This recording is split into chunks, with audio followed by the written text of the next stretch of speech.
Let's take the issue of homosexuality in particular.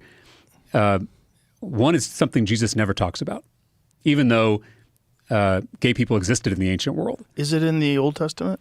So in the Old Testament, there is a prohibition against men lying with other men. Right.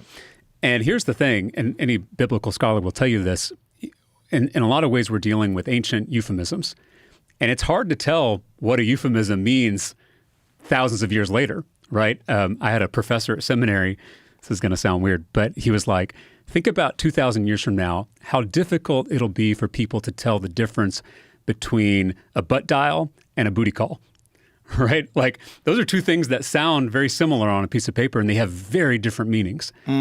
And so that's funny. So like in the Hebrew Bible, you do have this prohibition. We're not sure exactly what it means, and if we're taking it just literally, does that mean that we're also we're prohibiting same-sex relationships between women, right? Because that's not prohibited in that particular scripture. How is it described? So, what is the actual passage? I mean, that's the one I just gave to you about. What is the men. punishment? I mean, I think in most of these violations of the law, the punishment, if it's called an abomination, the punishment can sometimes be death.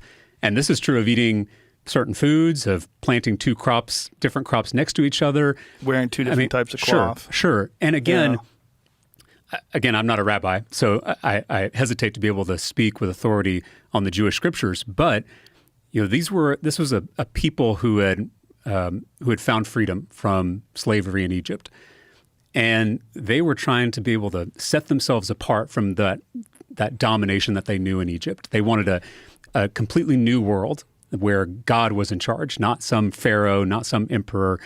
So this was a radical community they were trying to build. And so they put rules in place to remind themselves that while it may only take a few weeks to get out of an empire, it takes a lifetime to get the empire out of you.